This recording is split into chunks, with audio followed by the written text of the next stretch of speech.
Hey, Notary Nerds, I am super excited. We have another speaker, instructor coming to the Notary Nerds platform, Miss Tabitha Barnes with Elite Signature Services, LLC. She's a notary in Texas, right, Tabitha? Yes, that is correct. Okay, and she's going to be coming on to talk to us about business credit. And business credit is something that we all need to be paying attention to because it's something that can help us expand our businesses and sustain it when those revenues are slow and cash flow isn't what we need for it to be. But we still need to do things in order to move our business forward. So Tabitha, tell us a little bit more about you and kind of a little bit about your background and how you came to be a notary. Awesome. Okay, so I am originally from Georgia. I'm living in Texas now. I was in the Navy for 10 and a half years. I was separated from the Navy in 2007 with a medical discharge. So I'm a disabled vet, 100% disabled vet. Thank you very much for your service. Thank you very much. You're welcome. You're welcome. So after my military career, I went to federal service, federal civil servant. I worked for the Naval Hospital in Portsmouth, Virginia for about 5 years. Then I moved to Texas and I worked for the USDA for another 5 years. Oh, I need to talk to you about the USDA stuff because I got a little farming in me and I did not know that, folks. Yes, ma'am. You don't want on me. Okay. So you've been at the federal level with USDA. And then so what happened after that? What did you do next? So in between that time, when I first moved here, I actually worked for the IRS for one tax season and I hated it. And then I went to the USDA. Where I did 5 years. I left the USDA in 2018 because management was just driving me crazy. And I went over to the state side, worked for teacher retirement for about 8 months. Well, in that 8 months, I worked with a female that had a mobile notary business. I had never heard of it, didn't know it was a thing. Right. She started telling me about it. I had to get my notary commission for that job because I worked in health benefits. So once I got my commission, she told me, she said, hey, you should probably look into being a mobile notary. It's extra money on the side. Right. Well, at the time, I was having financial issues back in 2018. So I researched it. 2019, I went ahead and got my commission stamp for person, just be able to do all for anybody. Right. Because I was not bonded when I worked for the state. So I had to get a bonded commission to be able to do this. Gotcha. Did that April 2019. Started getting signings in June of 2019, but I was still working, so I was doing it after work.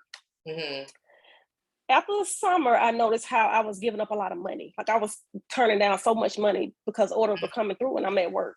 So I told myself when I hit a year being a notary, I was going to quit my job. Wow. Quit my job March 11th of 2020. Right in the middle of the pandemic. Texas shut down the next week. Oh, so my goodness. Okay. I know that had to be scary. Yes, it was. So March 25th of 2020, I started getting orders. And from March 25th, 2020 to December 31st, I made $102,000 in a loan signing agent. Yes. You know what? I think a lot of it has to do with all intestinal fortitude, because it sounds like to me, the Navy shaped you. It started there, it sounds like. It shaped you into this, okay, I'm going to get it done by any means necessary kind of attitude. Yes. And then for that to go float around at the federal government and all these different agencies, IRS, USDA, then you hopped around on the state side. So you got government down, and government is all about rules, order, following, structure, jumping through hoops. So that's you all day. So it doesn't surprise me at all that when you finally decided to resign in March, that you were able to do 6 figures in 9 months, because your mentality was already a get it done type of mentality. So tell us more about this business credit. How does that fall into all of this? Okay, so I think I tried to get the EIDL loan when it first came out during the pandemic. I applied for it. And of course, okay, backtrack. I filed bankruptcy July 1st of 2019, Chapter 13. So I tried to get the EID loan because I thought it wouldn't be based on credit. Well, it was based on credit, and I got denied. Okay. So when I got denied, that's when I started learning about business credit. Like I didn't know it was a thing. I just know I was tired of buying all this paper out of my pocket. So somebody told me about Quill. And I was like, okay, so let me try with Quill. Right. And so Quill gave me this $100 limit thing, but I had to place 2 orders first.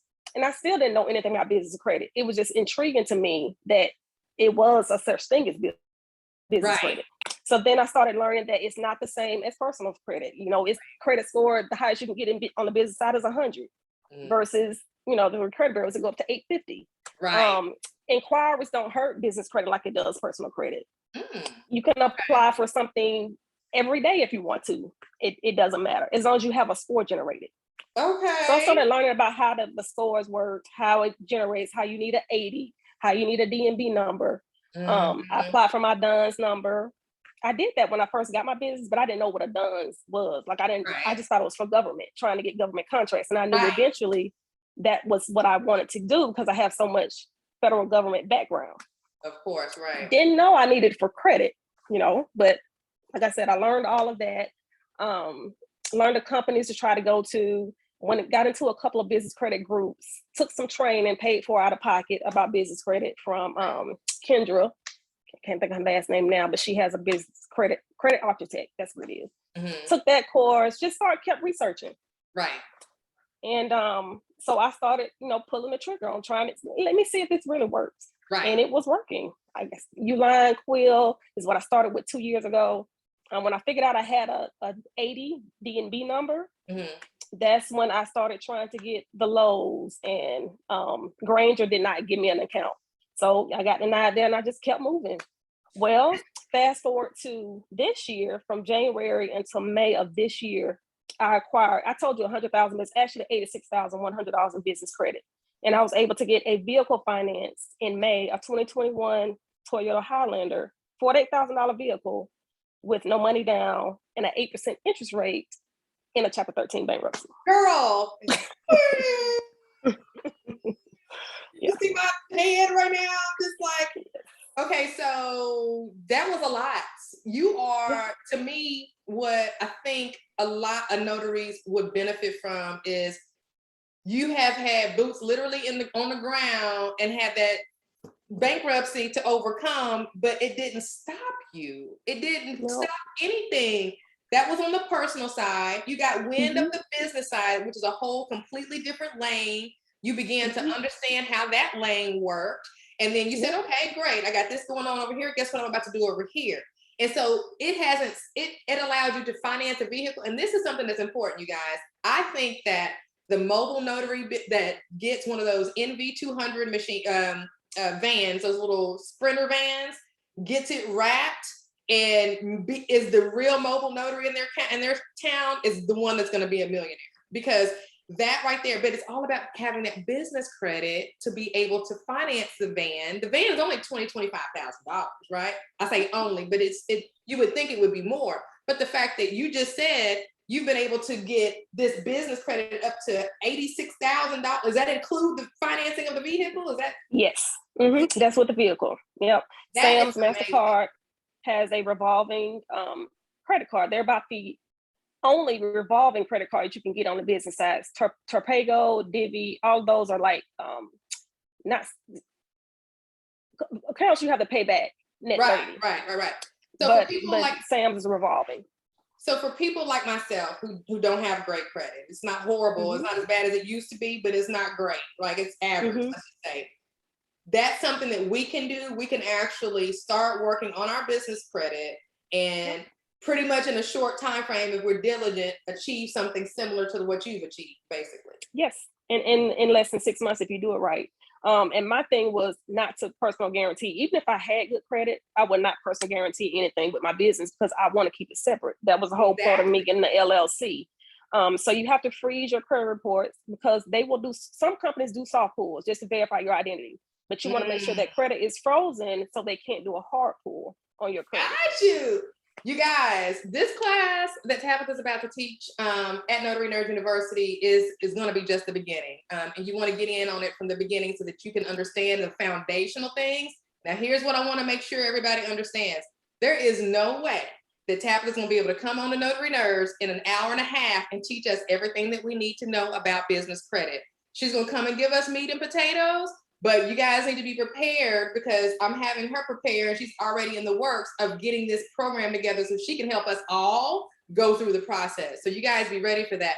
Tabitha, I am so excited. I'm so thankful that you are giving us this time, and I'm excited for what you're getting ready to do to the notaries at Notary Nerd University. It's going to be a blessing. It's going to be amazing information because it's not going to be from a Facebook group. It's not going to be from a book. It's not going to be from a YouTube channel.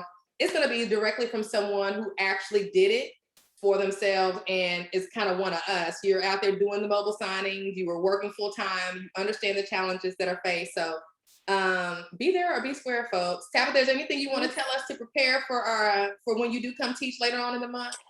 Have your notebooks ready and be ready to take down some valuable information that'll help you get your vehicle, since we're mobile notaries, in your business name. Okay, you guys. Thank you so much for tuning in, and we will see you guys soon. All right, talk to you later. Peace.